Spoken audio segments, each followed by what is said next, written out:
We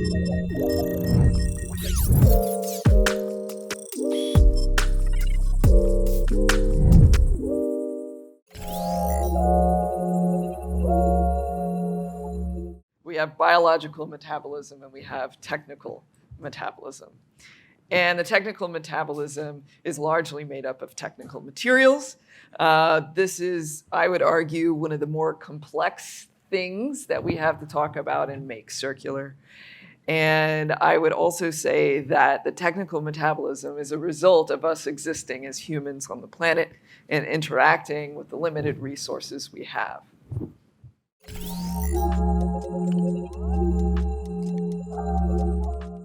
So technical materials are largely non-renewable resources that we pull from the earth, as well as synthetically made materials that, again, we intervene with as human beings. So that can include anything from metals, rare earth materials and minerals, alloys as a result of those metals, polymers, plastics, things that you're quite familiar with, things that really have shaped us as human beings through our industrial revolution and our evolution. And as you might imagine, because of the nature of these particular kinds of materials, there's a lot of pressure because they are non-renewable. We have a limited supply. Some of you have probably heard the planet referred to as spaceship Earth. And this concept is no more relevant than especially in this case. And really, what we're talking about when we talk about spaceship Earth is imagining that we're all together on a spaceship. And we've packed everything that we need, and that's all we have. So if we really think about this relationship to our planet, within the technical metabolism, within inside, the way that these materials work, then we realize this is all we got. So how are we going to shift our relationship from now and into the future with them?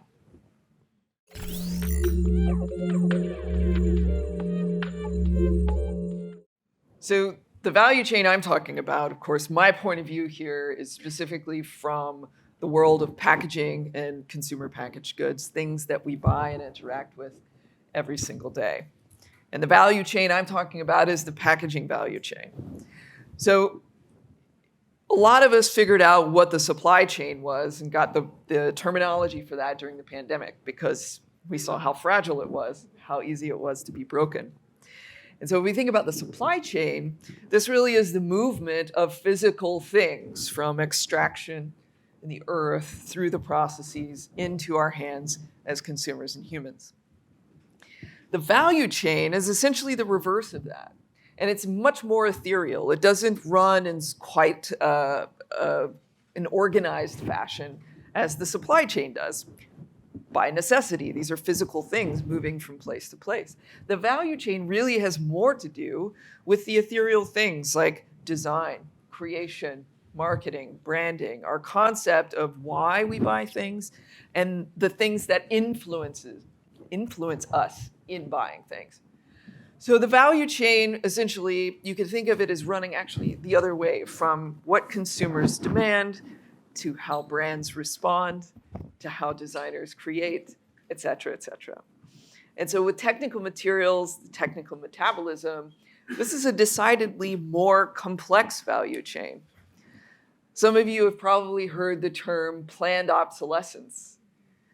This was a very specific set of decisions that shaped the value chain starting in the early 1920s with General Motors, where they made the deliberate decision to essentially reskin cars with the same exact technology. I believe it was for a span of 9 years or so, with just a different aesthetic skin so that it inspired consumers to shop and buy the new car more frequently.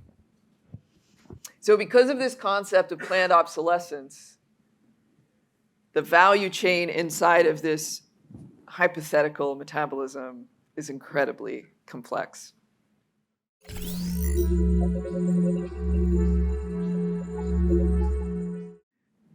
the way that we're going to shift our relationship with technical materials and making them more circular is changing our mindset from the take, make, waste, linear way that most of us have been trained to operate, the way that we use these materials that are decidedly non-renewable. We have to change our relationship from a foundational level. And one of those things includes, for these materials, which are largely pretty durable, changing how long we use them. So whether that's a reuse system, recycling, and I can talk all day about recycling and how efficient it is for some things and definitely not for others. It's certainly not a panacea. But reevaluating the way that we use these things, reevaluating concepts like planned obsolescence.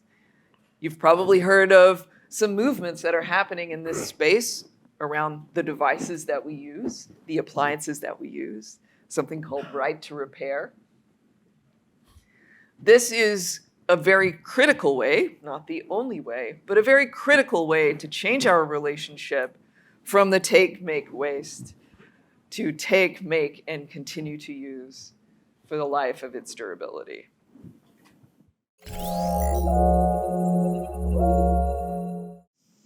The obstacles are pretty evident. The obstacles of this metabolism are the sheer wastage of these rare and precious materials. And in the case of synthetics, because of our intervention, human imposition on materials, we tend to, whether inadvertently or not, make them poisonous. Hello, plastic.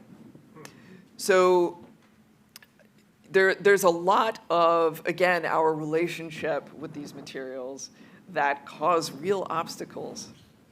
And in the case of things like rare earth minerals, where they are rare, obviously there's a lot of people on the hunt for bigger supply of these materials to try to offset that.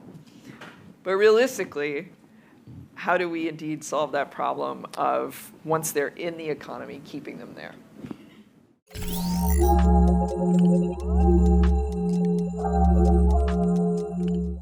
This metabolism, I think, is unique to biological in that it's decidedly non-natural in a lot of its function and its processes.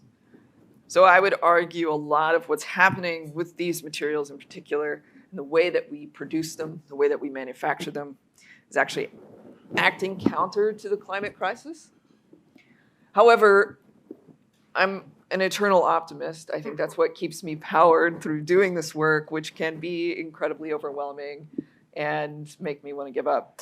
But I'm an optimist. So these same materials power our technological evolution. And so by that token, how do we, and a lot of you in this room are working on this, make technology work for us, make technology help us with the climate crisis?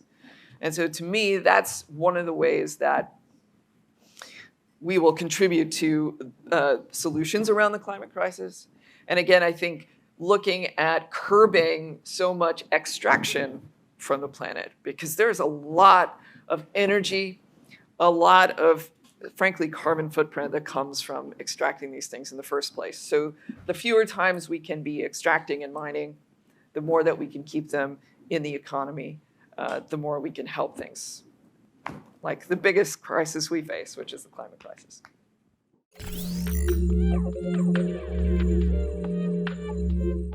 So change is important if it happens. And with specific regard to the technical nutrients, the technical metabolism, it's about rethinking our relationship to the earth. And I say that, and it sounds maybe cliche, it sounds like something you've heard before, but really it's a dire need for us to move from linear to circular with these things that are not renewable, with these things that have a finite existence on our planet. So change to me is changing mindset first and foremost.